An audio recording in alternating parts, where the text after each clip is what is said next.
अब हम पढ़ेंगे दोलित्र ऑक्सीलेटर। किसी चालक में इलेक्ट्रॉन की तीव्र गति से एक सिरे से दूसरे सिरे तक और दूसरे सिरे से पहले सिरे तक चलने से विद्युत चुम्बकीय तरंगें पैदा होती हैं। जब किसी चालक में इलेक्ट्रॉन की तीव्र गति से, बहुत तेज गति से जब इलेक्ट्रॉन एक सिरे से दूसरे सिरे तक और दूसरे सिरे से एक पहले सिरे तक आता है, तो इसके चलने से विद्युत चुम्बकीय तरंगें पैदा होती हैं।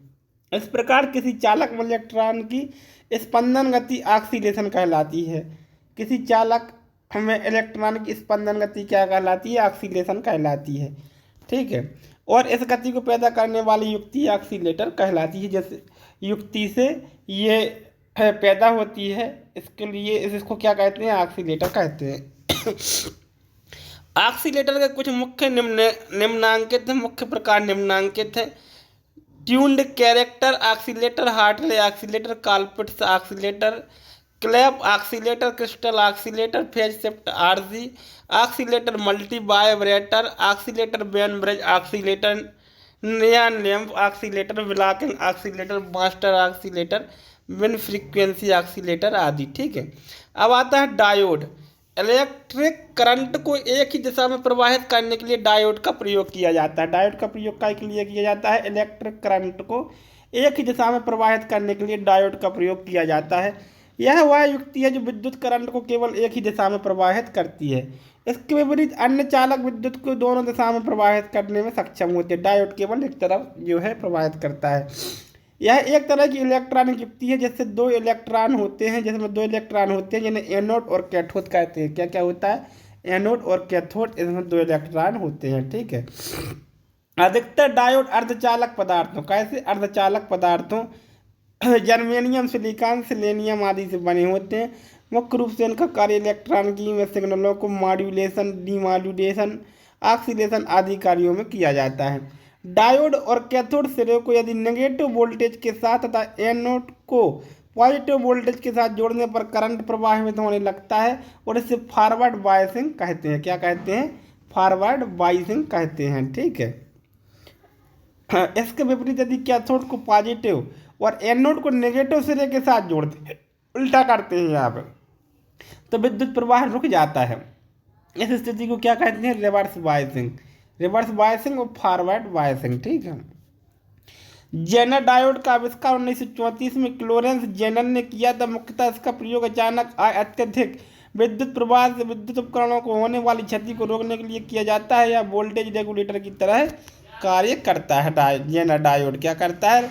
वोल्टेज रेगुलेटर की तरह कार्य करता है। लाइट इमिटिंग डायोड इसके आविष्कार के चरण में मुख्य रूप से H Round, Oleg Losev, James R Weir तथा निक हिलोयांक अग्रणी है। इसका व्यावसायिक रूप से उत्पादन 1962 में प्रारंभ हुआ था। यह विद्युत ऊर्जा को प्रकाशीय ऊर्जा में रूपांतरित करने का कार्य करता है तथा फॉरवर्ड बायस की स्थिति में कार्य करता है। यह एक प्रकार की अर्धचालक प्रकाशीय युक्ति होती है जो विद्युत के प्रभावित होने पर उसे प्रकाश में परावर्तित करके प्रकाश का उत्सर्जन करती है। स्कॉटी डायोड, इसके आविष्कार का श्रेय जर्मनी के भौतिक वैज्ञानिक वाल्टर एच स्कॉटी को दिया जाता है। यह डायोड तथा धातु के योग से बने किसी जंक्शन के रूप में होता है तथा इसका मुख्य कार्य स्विचिंग होता है। इसमें लगे जंक्शन के कारण इसमें विद्युत प्रवाह की गति तेज होती है और वोल्टेज ड्रॉप कम होता है। इसका उपयोग उच्च आवृत्ति वाले रेक्टिफायर उपकरणों में किया जाता है। कायम रेक्टिफायर उपकरणों में किया जाता है। शाकले डायोड इसका आविष्कार 1950 के दशक में विलियम शाकले द्वारा किया गया था और इन्हीं के नाम पर इसका नामकरण किया गया। यह उन पहले अर्धचालक डायोड में से एक है जो पी तथा एन प्रकार के अर्धचालकों की मिश्रित परतों के योग से बना है। मुख्य रूप से यह पी एन प्रकार का डायोड होता है। इसके प्रयोग ट्रिगर स्विचर के रूप में सिलिकॉन कंट्रोल रेक्टिफायर में किया जाता है। ठीक है। इसके बाद आता है अगला, ये डायोड है, अगला डायोड है। ठीक है। इसका आविष्कार 1957 में ई साकी द्वारा किया गया था। यह तीव्रतम स्विचिंग के लिए प्रयोग किया जाता है। इसकी कार्यक्षमता नैनो सेकेंड में होती है। इसका मुख्य प्रयोग माइक्रोवेव सर्किट, ऑक्सीलेटर सर्किट आदि में किया जाता है। ठीक है, ये टनल डायोड है। क्या है? Tunnel diode. फोटो डायोड, इसका आविष्कार डॉक्टर जॉन एन सीवे द्वारा वर्ष 1948 में किया गया था, परंतु इसकी घोषणा 1950 में की गई थी। यह एक ऐसे अर्धचालक युक्ति है जो प्रकाशीय ऊर्जा को विद्युत ऊर्जा में रूपांतरित करती है। काय को? प्रकाशीय ऊर्जा को विद्युत ऊर्जा में रूपांतरित करती है। इसका प्रयोग मुख्यतः सोलर पावर के क्षेत्रों में किया जाता है, क्योंकि इसका प्रतिक्रिया समय बहुत कम होता है। यह एलईडी डायोड के विपरीत सिद्धांत पर कार्य करता है। लेजर डायोड, इसका आविष्कार 1962 में रॉबर्ट एन हॉल तथा निक होलयांग द्वारा किया गया था। यह एलईडी के समान ही कार्य करता है, किंतु यह प्रकाश के स्थान पर लेजर बीम का प्रयोग करता है। प्रकाश के स्थान पर लेजर बीम का प्रयोग करता है लेजर डायोड। इस प्रकार के अर्धचालक डायोड युक्तियों का प्रयोग प्रकाशीय तंतु संचार, barcode reader, CD, DVD, blue रे आदि की रिकॉर्डिंग तथा लेजर प्रिंटिंग, लेजर स्कैनिंग आदि में किया जाता है। फोटो डायोड का माइक्रो प्रोसेसर। माइक्रो प्रोसेसर अनेक इलेक्ट्रॉनिक युक्तियों का वह समूह है जो पेरिफेरल के साथ समन्वय स्थापित कर डेटा एवं सूचनाओं के प्रवाह को नियंत्रित करता है। यह सीपीयू उपयोगकर्ता सॉफ्टवेयर आदि के मध्य समन्वय स्थापित करता है तथा उपयोगकर्ता द्वारा किए गए निर्देशों का प्रसंस्करण करके उपयुक्त परिणाम निर्गत करता है। ऐसे विभिन्न प्रकार के रजिस्टर, फ्लिप फ्लॉप तथा टाइमिंग अवयव होते हैं। माइक्रो प्रोसेसर को सेंट्रल प्रोसेसिंग यूनिट के नाम से भी जाना जाता है। या क्या है? सेंट्रल प्रोसेसिंग यूनिट के नाम से किसको जाना जाता है? तो माइक्रो प्रोसेसर को जाना जाता है। या दो से अधिक माइक्रो प्रोसेसर समूह को माइक्रो कंट्रोलर कहा जाता है।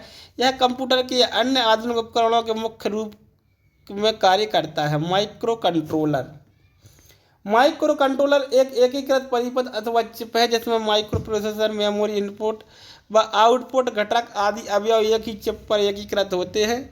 यह कुछ विशिष्ट कार्य जैसे एलईडी पर सूचना प्रदर्शित करना, रिमोट द्वारा उपकरणों को नियंत्रित करना, सूचना प्राप्त करना आदि कार्य का क्रियान्वयन करता है। इसके आविष्कार का श्रेय स्मिथसोनियन संस्था के अनुसार सर्वप्रथम इंडियन गैरी बुन और माइकल कोचरन को दिया जाता है। इनके द्वारा वर्ष 1971 में माइक्रो कंट्रोलर TMS-1000 का आविष्कार किया गया था।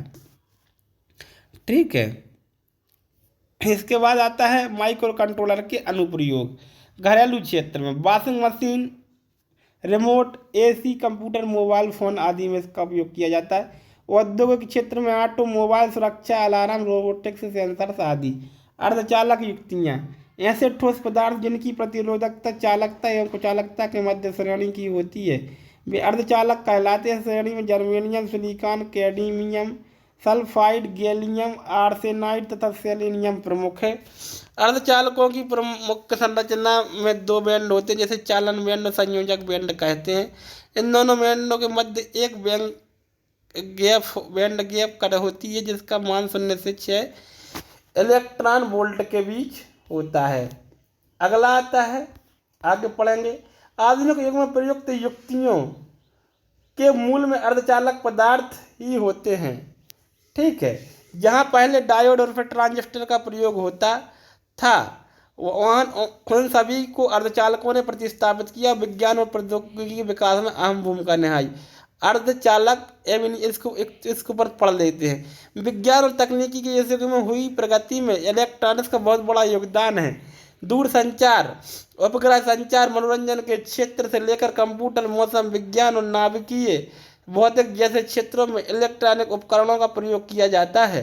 प्रौद्योगिकी के विकास के चरण में आरंभिक रूप से निर्वात नलिकाओं का प्रयोग होता है, परंतु इन्हें अर्धचालक युक्तियों ने प्रतिस्थापित कर दिया क्योंकि अर्धचालक युक्तियों की कार्यकुशलता एवं दक्षता पूर्व में उपयोग में लाई जाने वाली इलेक्ट्रॉनिक युक्तियों से कहीं अधिक है। उदाहरण, पर्सनल कंप्यूटर जो आकार में बहुत छोटा, जबकि निर्वात नलिकाओं को आधारित पुरातन कंप्यूटर किसी बड़े कंप्यूटर के आकार के समान होने के साथ साथ केवल साधारण गणना के कार्य तक ही सीमित थे। लेकिन अब जो पर्सनल कंप्यूटर आ रहे हैं, पीसी आ रहे हैं, बहुत ही शानदार आ रहे हैं। अर्धचालकों के प्रकार, एन प्रकार। यहाँ एन का अर्थ नेगेटिव यानी ऋणात्मक होता है। ये एक इलेक्ट्रॉन का दान करते हैं, इसलिए दाता डोनर प्रकार के अर्धचालक कहलाते हैं। दाता यानी डोनर प्रकार के अर्धचालक कहलाते हैं। इनमें बहुसंख्यक आवेश इलेक्ट्रॉन की अधिकता होती है, इसलिए एन प्रकार के अर्धचालक कहलाते हैं। पी प्रकार, यहाँ पी का अर्थ पॉजिटिव यानी धनात्मक होता है। ये एक इलेक्ट्रॉन को ग्रहण करते हैं, इसलिए ग्राही एक्सेप्टर प्रकार के अर्धचालक कहलाते हैं। वो देते हैं, ये लेते हैं। ऐसे में धनात्मक आवेश की अधिकता होती है, इसलिए ये पी प्रकार के अर्धचालक कहलाते हैं। प्रकाशीय तंतु, ऑप्टिकल फाइबर, ठीक है।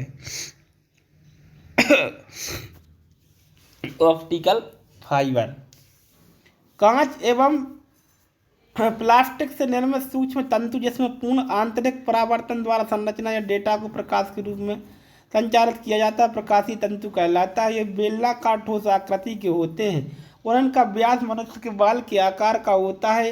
यह 3 भागों में मिलाकर बना होता है, कोर, क्लेडिंग एवं बाहरी आवरण। संचार प्रणाली में तीव्र गति से सूचनाओं का आदान प्रदान अत्यंत महत्वपूर्ण होता है। पुरातन समय में प्रयोग में लाई जाने वाली युक्तियों से सूचनाओं की क्षति अधिक होती थी, परंतु प्रकाशीय तंतु के आविष्कार से इस समस्या का निवारण संभव हो पाया। इसके द्वारा सूचनाओं के संचार में सामान्य कॉपर तारों की अपेक्षा 65,000 गुना अधिक क्षमता होती है। इसमें सिग्नल की क्षति केवल 2 dB प्रति किलोमीटर होती है और एवं इसमें सूचना प्रकाश की गति 3 गुणित 10 के ऊपर 8 की घात मीटर प्रति सेकंड से संप्रेषित होती है। प्रकाशीय तंतु में डेटा संप्रेषण कुछ नियमों पर आधारित होता है जो निम्नलिखित है। स्नेल का नियम, क्रांतिक कोण, पूर्ण आंतरिक परावर्तन, स्वीकृति कोण, न्यूमेरिकल एपर्चर। प्रकाशीय तंतु के गुणधर्म एवं हानियाँ। प्रकाशीय तंतुओं की बैंडविड्थ अत्यधिक होती है जिसमें सूचनाओं को, ठीक है, 10 GB की गति तक प्रेषित किया जाता है, ठीक है, प्रति सेकंड की जो है 10 GB प्रति सेकंड की गति तक प्रेषित किया जाता है, जिसमें शक्ति क्षम कम होता है तथा विद्युत तरंगों का प्रकाशीय तंतुओं पर व्यवधान नहीं होता। ये आकार में कम 200 से 300 माइक्रोमीटर व्यास एवं वजन में हल्के होते हैं तथा सुरक्षा की दृष्टि से भी उत्तम होते हैं क्योंकि इनमें अचालक पदार्थों की उपस्थिति के कारण स्पार्किंग नहीं होती। प्रकाशीय तंतुओं द्वारा प्रकाश का बिखराव तथा विक्षेपण 2 भिन्न गुणधर्म है जिसके द्वारा प्रकाश को आगे प्रेषित किया जाता है। हालांकि इसके प्रेषण में कुछ हानियां भी उत्पन्न होती हैं, जैसे बिखराव, तंतु बैंड हानि एवं विक्षेपण। प्रकाशीय तंतुओं के प्रकार।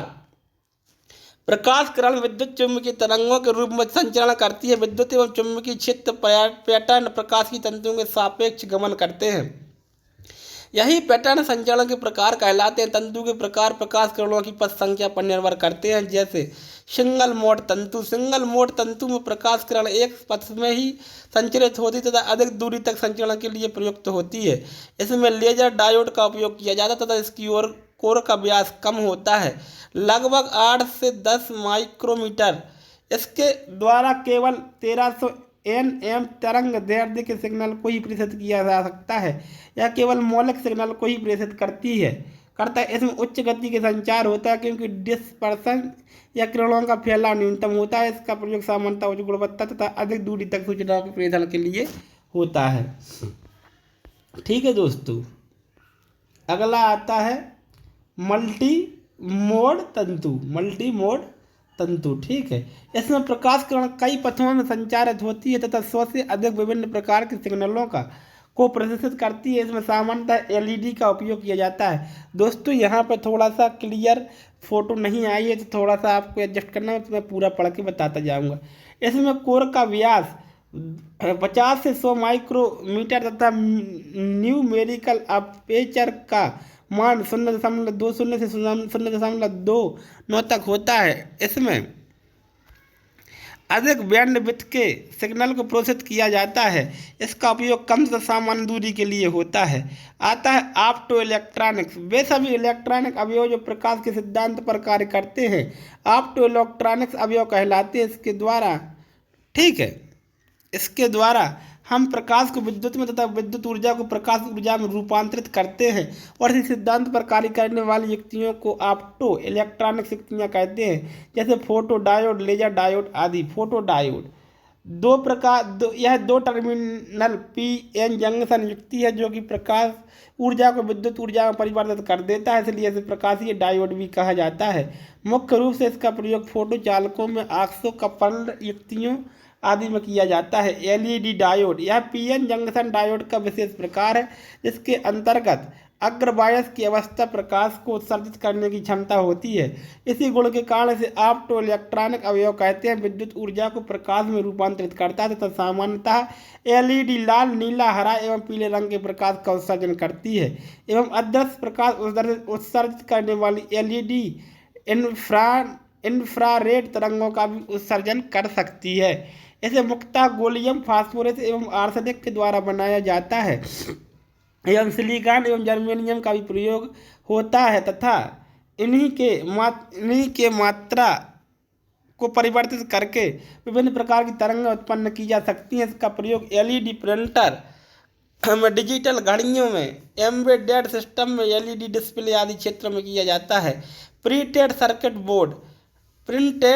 बोर्ड इलेक्ट्रॉनिक युक्तियों के परिपथ अत्यंत जटिल होते हैं। इनमें निर्माण हेतु अत्यधिक अवयवों की आवश्यकता होती है। इन अवयवों को व्यवस्थित करना जटिल कार्य होता है। इस समस्या के निराकरण के लिए प्रिंटेड सर्किट बोर्ड का आविष्कार किया गया। यह एक विद्युत रोधी पदार्थ से निर्मित होती है तथा इसके ऊपर कॉपर की सहायता से परिपथ का आरेख बनाया जाता है और उसमें विभिन्न अवयवों को धात्विक परत पर सोल्डरिंग के माध्यम से जोड़ा जाता है। इस प्रकार निर्मित परिपथों प्रिंटेड सर्किट बोर्ड कहा जाता है। इसका प्रयोग लगभग हर प्रकार के इलेक्ट्रॉनिक युक्तियों में किया जाता है, जैसे television, fridge, computer, mobile phone आदि। प्रिंटेड सर्किट बोर्ड के प्रकार। प्रिंटेड सर्किट बोर्ड के निर्माण में प्रयुक्त धात्विक परत तथा विद्युत रोधी पदार्थों के आधार प्रिंटेड सर्किट बोर्ड को निम्न भागों में वर्गीकृत किया जाता है। प्रिंटेड सर्किट बोर्ड धात्विक परत के आधार पर और विद्युत रोधी पदार्थ के आधार पर। धात्विक परत के आधार पर एकल परतीय, द्विपरतीय और बहुपरतीय। इसमें क्या होता है? दृढ़ प्रिंटेड सर्किट बोर्ड और नम्य प्रिंटेड सर्किट बोर्ड। ठीक है दोस्तों, अब जो है हमारा आता है लास्ट वाला और थोड़ा सा जो रह गया है हम इसको भी देख लेंगे। ठीक है, इसमें है ट्रांसड्यूसर। ट्रांसड्यूसर यह युक्ति है जो विद्युत ऊर्जा के एक रूप को दूसरे रूप में परिवर्तित करने में सक्षम होती है। किसी भी मापन प्रणाली में मापी जाने वाली राशि से प्राप्त प्रारंभिक सूचना ऊर्जा के किसी भी रूप में हो सकती है। ट्रांसड्यूसर उस प्रारंभिक सूचना को ऊर्जा के किसी अन्य वांछित रूप में बदल देता है जिसे सरलता और सुगमता से मापा या समझा जा सकता है। अतः जो युक्तियाँ ऊर्जा के विभिन्न रूपों को विद्युत ऊर्जा में परिवर्तित कर सकती है उन्हें ट्रांसड्यूसर कहा जाता है। एंटीना चालक या चालकों के समूह से बनी युक्ति जिसका प्रयोग विद्युत चुंबकीय ऊर्जा को वातावरण में विकिरित करने तथा पुनः प्राप्त करने के लिए किया जाता है उसे एंटीना कहते हैं। इसके द्वारा ट्रांसमीटर से प्राप्त विद्युत ऊर्जा को विद्युत चुंबकीय ऊर्जा में परिवर्तित किया जाता है, जिसे वातावरण में विकिरित कर दिया जाता है तथा रिसीवर भाग पर एंटीना के द्वारा चुंबकीय ऊर्जा को एकत्रित करके विद्युत ऊर्जा में रूपांतरित किया जाता है। इसका उपयोग विभिन्न प्रसारण उपकरणों के लिए ट्रांसमीटर एवं रिसीवर के रूप में किया जाता है। एंटीना के 3 प्रकार होते हैं: omni directional, directional, semi directional. Transducer के अभिलक्षण: परिशुद्धता, यह वह गुण होता है जो मापित मान की मानक मान से समीपता दर्शाता है। सामर्थ्य: ट्रांसड्यूसर जो होता है, ट्रांसड्यूसर में यांत्रिक भार को वहन करने की अधिक क्षमता होनी चाहिए ताकि मापन के दौरान परिणाम में विचलन प्राप्त न हो। रैखिकता: आदर्श ट्रांसड्यूसर के आउटपुट का मान इनपुट के सापेक्ष चरघातांकी रूप में बढ़ता है। आकार: इनका आकार एवं भार न्यूनतम होना चाहिए जिससे मापन कार्य में व्यवधान न आए एवं स्थानांतरण में इन्हें कोई क्षति न हो। उच्च आउटपुट: इनसे प्राप्त आउटपुटों का मान उच्च होना चाहिए ताकि सिग्नल के कमजोर होने पर भी आउटपुट अपेक्षित मान के बराबर हो। पुनरावृत्ति: किसी भी